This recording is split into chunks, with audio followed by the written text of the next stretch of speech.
3 जून 1995 भारतीय राजनीति का वह ऐतिहासिक दिन था जब भारत के सबसे बड़े सूबे की मुख्यमंत्री एक दलित समाज से आने वाली महिला बनती है। बहुजन समाज में बहन जी के नाम से प्रसिद्ध बहन कुमारी मायावती जी 3 जून 1995 में उत्तर प्रदेश की मुख्यमंत्री बनती हैं और उसके बाद बहन कुमारी मायावती 4 बार उत्तर प्रदेश की मुख्यमंत्री रहती हैं और 2007 में तो 206 सीट लाकर पूर्ण बहुमत के साथ सरकार बनाती हैं।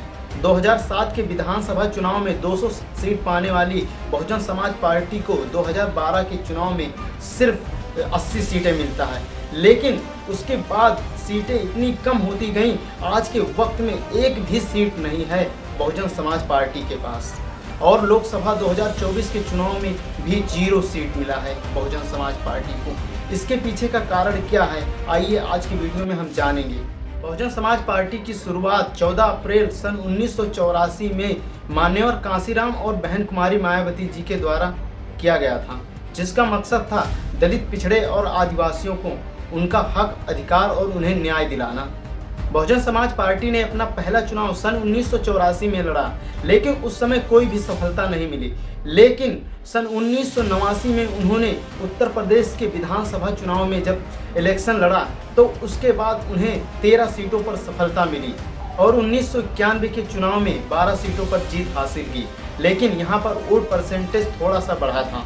और 1993 में बहुजन समाज पार्टी ने 67 सीटों पर जीत हासिल किया और उस समय समाजवादी पार्टी से गठबंधन करके सरकार बनाया। उस समय मुलायम सिंह यादव मुख्यमंत्री बने। किन्हीं कारणों से यह गठबंधन ज़्यादा समय तक चल नहीं पाया। सन 1995 में सपा से गठबंधन तोड़कर बहुजन समाज पार्टी ने भाजपा से गठबंधन करके सरकार बनाया। उस समय बहन कुमारी मायावती जी उत्तर प्रदेश की मुख्यमंत्री बनी और उस समय बहन कुमारी मायावती जी 4 महीने के लिए मुख्यमंत्री रहीं। उसके बाद सन 1997 में बहन कुमारी मायावती जी फिर से उत्तर प्रदेश की मुख्यमंत्री बनती हैं। इस समय 6 महीने का कार्यकाल रहता है, लेकिन उसके बाद 2002 में फिर से मुख्यमंत्री बनती हैं और इस समय 15 महीने के लिए सरकार में रहती हैं। इस तरह से 3 बार उत्तर प्रदेश की मुख्यमंत्री बन चुकी थी बहन कुमारी मायावती जी और हर साल बहुजन समाज पार्टी के वोटिंग परसेंटेज में बढ़ोतरी हो रहा था। ज़्यादा से ज़्यादा लोग बहुजन समाज पार्टी से जुड़ रहे थे और इन सब सफलता के पीछे अगर किसी का हाथ था तो वो थे मान्यवर कांशीराम जी। मान्यवर कांशीराम जी का तबीयत खराब होने लगा 2001 के आसपास। इस वजह से 2001 में मान्यवर कांशीराम जी ने बहुजन समाज पार्टी का उत्तराधिकारी बहन कुमारी मायावती को बना दिया। 2003 और 4 के आसपास बहुजन समाज पार्टी में एंट्री होती है सतीश चंद्र मिश्रा का। इस नाम को याद रखिएगा, इनके बारे में मैं थोड़ी देर बाद बताऊंगा। और 2003-4 आते आते मान्यवर कांशीराम जी की तबीयत काफ़ी खराब हो जाती है और 2006 में उनकी मृत्यु हो जाती है। तब तक मान्यवर कांशीराम बहुजन समाज पार्टी को बहुत बड़े मुकाम तक ला चुके थे। 2007 के विधानसभा चुनाव में उत्तर प्रदेश में पूर्ण बहुमत के साथ 206 सीटों के साथ बहुजन समाज पार्टी सरकार बनाती है और 2009 के लोकसभा चुनाव में बहुजन समाज पार्टी लगभग 20 सीटें जीतती है और 2012 के विधानसभा चुनाव में उत्तर प्रदेश के बहुजन समाज पार्टी को सिर्फ 80 सीट मिलती है। बहुत बुरी तरीके से बहुजन समाज पार्टी की हार होती है। 2014 के लोकसभा चुनाव में बहुजन समाज पार्टी को एक भी सीट नहीं हासिल होता और जब उत्तर प्रदेश में 2017 का विधानसभा का चुनाव होता है उस समय बहुजन समाज पार्टी जो 80 सीट बचा था उससे भी घटकर 19 सीट पर आ गई और 2019 के लोकसभा चुनाव में गठबंधन करने के बाद बहुजन समाज पार्टी को 10 सीटों पर जीत मिलती है। जिस बहुजन समाज पार्टी को 2007 के उत्तर प्रदेश के विधानसभा चुनाव में 207 सीटें मिलती है, वही बहुजन समाज पार्टी को 2022 के विधानसभा चुनाव में सिर्फ 1 सीट मिलती है। इस ग्राफ को देखिए कैसे बहुजन समाज पार्टी का 1989 से लेकर 2007 तक ग्राफ बढ़ता रहा, लेकिन 2007 के बाद 2022 तक ग्राफ कम होता रहा। और अब लोकसभा चुनाव 2024 का रिजल्ट आया है, इसमें बहुजन समाज पार्टी को एक भी सीट नहीं मिली है और वोटिंग का परसेंटेज और भी ज़्यादा डाउन हो चुका है। इस समय लगभग 9% के आसपास पहुंच गया है। वो कौन कौन सी गलतियां बहुजन समाज पार्टी ने किया जिसकी वजह से आज बहुजन समाज पार्टी का यह हाल है, आइए जानते हैं। पहला कारण है बहुजन समाज पार्टी में लीडरशिप की समस्या। बहुजन समाज पार्टी की शुरुआत सन 1984 में जब हुई थी, उसके बाद 2007 तक बहुजन समाज पार्टी का वोटिंग शेयर का ग्राफ हमेशा बढ़ता रहा और यह सब मान्यवर कांशीराम जी के प्रभावशाली लीडरशिप की वजह से हो पाया। लेकिन 2003-04 के आसपास बहुजन समाज पार्टी में एंट्री होती है सतीश चंद्र मिश्रा की। बताया जाता है बहुजन समाज पार्टी में मायावती के बाद दूसरा पोजीशन अगर किसी का है तो वह है सतीश चंद्र मिश्रा की। पहले बहुजनों की राजनीति करने वाले नारा लगाया करते थे, वोट हमारा राज तुम्हारा नहीं चलेगा, वोट से लेंगे पीएम सीएम, आरक्षण से एसपीडीएम, तिलक तराजू और तलवार इनको मारो जूते चार। और इन सभी नारों की वजह से बहुजन समाज पार्टी बहुत ही तेजी से ग्रोथ कर रही थी। लेकिन सतीश चंद्र मिश्रा के पार्टी में आने के बाद नारा बदल जाता है। कहा जाता है हाथी नहीं गणेश है, ब्रह्मा विष्णु महेश है। बहुजन समाज पार्टी जिस तेवर की वजह से अपनी पहचान बनाई थी, यह तेवर धीरे धीरे खोती गई। मान्यवर कांशीराम जी के टाइम पर जो नारे लगाए जाते थे बहुजन समाज पार्टी के लिए, उसकी वजह से बहुजन समाज पार्टी के कार्यकर्ताओं में जुनून हुआ करता था और जनता बहुत ही पैशनेट होकर बहुजन समाज पार्टी का समर्थन करती थी। लेकिन उसके बाद बहुजन समाज पार्टी थोड़ी सॉफ्ट तरीके से राजनीति करने लगी, जिसका नतीजा यह हुआ कि बहुजन समाज पार्टी को 2012 में बहुत बुरी तरीके से हार का सामना करना पड़ा। पदम सिंह जाटो जी का एक इंटरव्यू है, उसे जरूर देखिएगा। लीडर थी, इसमें तो राय नहीं, हिम्मती भी थी, बहादुर भी थी, अभी भी है। एक शख्स ने उनको पूरी तरह से कैप्चर किया। कानूनी कार्रवाइयाँ जितनी भी हुई, आपको याद हो 2003, 4, 5 में जितनी हुई, सारी जानकारी उनकी नोटिस में। आज भैंसी चाहकर भी वो जैसा चाहता है वैसे ही होता है, और वो हिम्मत नहीं है कि भैंसी एक कदम इधर से उधर उठा दो। आप सतीश मिश्रा की बात कर रहे हैं? आप सतीश मिश्रा की बात कर रहे हैं? नहीं, मैं नाम नहीं लेना चाहता, लेकिन ये है कि वो जो डर है, उनको पता है भैंसी एक बात पता है, कोई भी, मैं क्या कोई भी लेगी, कोई भी सम्मानित है, मुख्यमंत्री रही है भैंसी, 4 बार रही है, समाज के लिए बड़े लाड प्यार से लोगों ने रखा है, लेकिन जेल जाने से कौन नहीं आप डरता। मेरा आप लोग से एक सवाल है, आप बहुजन समाज पार्टी के कितने नेताओं को जानते हैं जिन्हें आप सोशल मीडिया पर रोज देखते हैं, जिन्हें आप टीवी चैनल पर डिबेट करते हुए रोज देखते हैं? कोई नहीं। अगर मैं आपसे बोलूं बहुजन समाज पार्टी के 5 नेताओं का नाम बताइए, तो मैं गारंटी के साथ कह सकता हूं आप नहीं बता पाएंगे। चलिए मैं कुछ नेताओं के नाम लेता हूं, आप सोचिए इन्हें जानते हैं आप? राम अचल राजभर, इन्हें जानते हैं आप? ललित वर्मा, इन्हें जानते हैं? RS कुशवाहा, इन्हें जानते हैं? विश्वनाथ, इन्हें जानते हैं? मुझे नहीं लगता आप लोग इनमें से किसी नेताओं को जानते होंगे। ये बहुजन समाज पार्टी के टॉप लीडर हैं।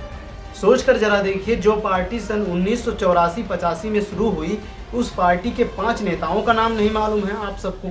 इसमें गलती आपकी है या पार्टी की? मेरे हिसाब से पार्टी की गलती है। इनफैक्ट इन नेताओं का नाम अगर गूगल करोगे ना, तो उनका विकिपीडिया अकाउंट तक नहीं मिलेगा। वहीं और भी पार्टियों में देखिए, अनेकों नेताओं के नाम आप जानते होंगे। 2011-12 में आई पार्टी आम आदमी पार्टी के आप अनेकों नेताओं के नाम गिना सकते हैं। कांग्रेस, भाजपा के अनेकों नेताओं के नाम आपको पता होगा, लेकिन बहुजन समाज पार्टी के एक भी नेता का नाम नहीं मालूम है आपको, मायावती और सतीश चंद्र मिश्रा के अलावा। दूसरा कारण है बहुजन समाज पार्टी में यह देखने को मिलता है कि बहुजन समाज पार्टी में आंतरिक लोकतंत्र की कमी है। बहुजन समाज पार्टी में आंतरिक लोकतंत्र की बेहद कमी दिखाई देती है। कोई भी नेता खुलकर नहीं बोलते, ना ही नेताओं को कोई ऐसा मंच मिल पाता है जिसकी वजह से वो बोल सकें। अगर आप किसी भी नेता का इंटरव्यू देखेंगे, लोकसभा चुनाव 2024 के कई प्रत्याशियों का जब मैंने इंटरव्यू देखा, तो उन लोग यह कह रहे थे कि बहन जी का सिपाही हूँ, बहन जी ने जो कहा है, बहन जी का अच्छा खासा पकड़ है इस एरिया में, इस वजह से मुझे वोट मिलेगा। सिर्फ यही कहता था, बहन जी का सिपाही हूँ, बहन जी ने जो कहा है वही करेंगे और हम जीत हासिल करेंगे। मानता हूँ बहन जी का सम्मान है, मैं भी बहन जी का सम्मान करता हूँ, लेकिन नेताओं को खुद स्टैंड लेने की आज़ादी होना चाहिए, खुद डिसीजन लेने की आज़ादी होना चाहिए। और मुझे लगता है यह नेताओं की मजबूरी होता होगा इस तरह से बोलने की, क्योंकि कोई भी नेता अगर बोलने की कोशिश करता है बहुजन समाज पार्टी में, तो उसे बाहर का रास्ता दिखा दिया जाता है। हमारे देश का औसतम उम्र 29 साल है, यानी कि ज़्यादातर लोग युवा हैं, लेकिन हमारे देश के नेताओं की उम्र 60 साल से ज़्यादा है। हर पार्टी में मैं देखता हूँ कोई ना कोई युवा नेता है जो युवाओं के हित की बात करता है, लेकिन बहुजन समाज पार्टी में कोई भी युवा नेता नहीं है। चुनाव से ठीक पहले बहन कुमारी मायावती जी ने एक बहुत ही बेहतरीन डिसीजन लिया था और इसका बहुत ही बेहतरीन तरीके से फ़ायदा भी देखने को मिल रहा था बहुजन समाज पार्टी के लिए। बहन कुमारी मायावती जी ने आकाश आनंद जी को बहुजन समाज पार्टी का उत्तराधिकारी बनाया था। उस समय काफ़ी सारे लोगों को आपत्ति हुआ था, क्योंकि बहन कुमारी मायावती जी एक ज़माने में परिवारवाद के खिलाफ हुआ करती थी, लेकिन अपने परिवार को ही मौका दिया था। इस वजह से लोग इनके खिलाफ थे। लेकिन आकाश आनंद जी ने इतना बेहतरीन तरीके से कैंपेनिंग किया कि जिसकी वजह से बहुजन समाज पार्टी के जो खोए हुए वोटर्स थे फिर से उनकी तरफ आकर्षित होने लगे थे। लेकिन बहन कुमारी मायावती जी ने उन्हें फिर से उनके पद से हटा दिया। अगर आज के समय में युवाओं को आकर्षित करना है तो बहुजन समाज पार्टी में युवाओं को लीडरशिप देना पड़ेगा। दोस्तों, अगला कारण है बहुजन समाज पार्टी अपनी गलतियों को सही ढंग से एक्नॉलेज नहीं करती। पिछले कई सालों से यह नोटिस किया जा रहा है कि बहुजन समाज पार्टी अपनी गलतियों को स्वीकार नहीं करती। ये लोग चुनाव के 10-15 दिन पहले एक्टिव होंगे और उसके बाद आएंगे, टिकट बांटेंगे, चुनाव लड़ेंगे और हारेंगे। उसके बाद हारने की वजह किसी और पर ढकेल देंगे, यानी कि गलती किसी और को बता देंगे। जैसे कि 2024 के चुनाव में चुनाव हारने के बाद इन्होंने बताया कि हमने मुसलमानों को ज़्यादा टिकट बांट दिया और मुसलमान लोग वोट ही नहीं दिए। मतलब खुद की गलती नहीं मानते, दूसरों को गलती ठहरा देते हैं। बहुजन समाज पार्टी के फेलियर्स का कारण यह भी है कि यह लोग ग्राउंड लेवल पर काम करना बंद कर दिए हैं। चुनाव के 15-20 दिन पहले एक्टिव होंगे, हेलीकॉप्टर से आएंगे, सभाएं करेंगे, उसके बाद हेलीकॉप्टर में बैठकर वापस चले जाएंगे। अनेकों घटनाएं घटती हैं डेली। बहुजनों के साथ डेली अत्याचार होता है, उनके बहन बेटियों के साथ अन्याय होता है। क्या उन घटनाओं में इनको शामिल होने का वक्त नहीं मिलता? ये लोग ग्राउंड पर उतर कर नहीं जा सकते उनका जायजा लेने? एक ज़माना हुआ करता था जब Bahujan Samaj party ground level पर काम करती थी। मान्यवर कांसीराम जी साइकिल से चल कर गांव-गांव जाकर लोगों को समझाते थे, बहुजन मूवमेंट को आगे बढ़ाते थे। मान्यवर कांसीराम जी हर घर जाकर यह समझाते थे लोगों को कि दलित, आदिवासी और ओबीसी सब एक हैं, सब बहुजन हैं। और जिसका नतीजा यह हुआ कि बहुजन समाज पार्टी राजनीतिक रूप से दमखम रखने लगी। बहुजन समाज पार्टी के फेलियर्स का सबसे बड़े कारणों में से अगर कोई है तो वह है सोशल मीडिया का सही से इस्तेमाल ना करना। आज के समय में कोई भी राजनीतिक पार्टी है, सबका सोशल मीडिया अकाउंट है जो कि एक्टिव है एकदम। सभी पार्टियों का आईटी सेल है जो दिन रात उनका इमेज चमकाने के लिए काम करते हैं। जब मैं बहुजन समाज पार्टी का सोशल मीडिया अकाउंट चेक किया तो यह बात जानकर मुझे काफ़ी हैरानी हुई। बहुजन समाज पार्टी का ये इंस्टाग्राम अकाउंट है, देखिए ये वेरीफाइड तक नहीं है। बहुजन समाज पार्टी के सोशल मीडिया अकाउंट पर एक्टिविटी भी बहुत कम है, ना के बराबर है समझो। बहुजन समाज पार्टी का आईटी सेल होना चाहिए जो बहुजन समाज पार्टी के लिए काम करे, क्योंकि गोदी मीडिया कभी भी यह नहीं बताएगी कि बहुजन समाज पार्टी ने उत्तर प्रदेश के लिए क्या काम किया है। गोदी मीडिया कभी यह नहीं बताएगी कि मायावती के शासन में बेहतरीन शासन व्यवस्था हुआ करता था। इसे आपको खुद बताना पड़ेगा, खुद का आईटी सेल सेटअप करना पड़ेगा। सोशल मीडिया का ही पावर है जो आज के टाइम पर आज़ाद समाज पार्टी इस मुकाम पर है। भीम आर्मी, आज़ाद समाज पार्टी को इतनी बड़ी पहचान सोशल मीडिया की वजह से ही मिली और आज के वक्त में आज़ाद समाज पार्टी बहुजन समाज पार्टी का स्थान रखती जा रही है। अगला कारण है बहुजन समाज पार्टी कोई भी प्रेस कॉन्फ्रेंस नहीं करती। बहुजन समाज पार्टी के ऊपर अनेकों एलिगेशन लगाया जाता है, लेकिन बहुजन समाज पार्टी कोई भी कॉन्फ्रेंस नहीं करती। कभी कभार कॉन्फ्रेंस कर देंगी चुनाव के 1-2 महीने पहले और उसके बाद कभी भी प्रेस कॉन्फ्रेंस नहीं करते हैं। आपके ऊपर कोई भी एलिगेशन लगाया जाता है उसके लिए प्रेस पर कॉन्फ्रेंस करना चाहिए, सारी बातें क्लियर करना चाहिए। हर महीने कम से कम एक प्रेस कॉन्फ्रेंस तो करना चाहिए।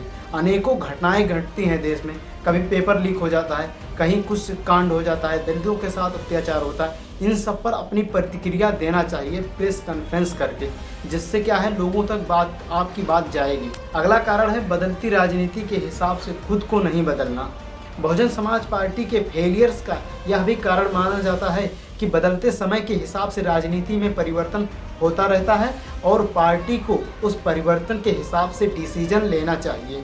2024 के लोकसभा चुनाव में सारी पार्टियां गठबंधन कर रही थी। बहुजन समाज पार्टी को पता नहीं किस बात का कॉन्फिडेंस था कि यह अकेले चुनाव लड़ रही थी। अरविंद केजरीवाल जो हमेशा कांग्रेस के खिलाफ हुआ करता था, लेकिन समय बदलने के हिसाब से उन्होंने भी गठबंधन किया कांग्रेस से। मेरे हिसाब से बहुजन समाज पार्टी को इंडिया से गठबंधन करना चाहिए था। अगर बहुजन समाज पार्टी इंडिया से गठबंधन करती तो काफ़ी सारे सीटें निकलती बहुजन समाज पार्टी के उत्तर प्रदेश में, और आज के समय में जो पोजीशन नीतीश कुमार और एम.के. नायडू के पास है वह पोजीशन बहन कुमारी मायावती जी के पास होता, और बहन कुमारी मायावती जी इस देश का प्रधानमंत्री भी बन सकती थी। कुछ लोग मेरा ऑब्जेक्शन करेंगे, लेकिन मैं उन लोग को याद दिलाना चाहता हूं कि बहुजन समाज पार्टी ने उस पार्टी से गठबंधन किया था जो पार्टी आरएसएस से निकली थी, भारतीय जनता पार्टी। तो क्या बहुजन समाज पार्टी कांग्रेस से गठबंधन नहीं कर सकती क्या? बहन कुमारी मायावती जी को मैं बेहतरीन से बेहतरीन शासक मानता हूं, जो कि उत्तर प्रदेश में उन्होंने साबित भी किया है, लेकिन मैं बेहतरीन नीतिकार उन्हें नहीं मानता। अगर बहुजन समाज पार्टी की कमान अगर आकाश आनंद जी के हाथों में सौंप दिया गया तो ही बहुजन समाज पार्टी हो सकता है रिवाइव कर जाए, अन्यथा नहीं।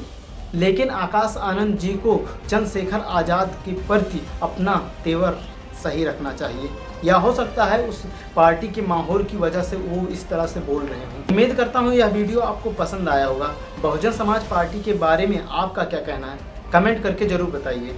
Thanks for watching this video.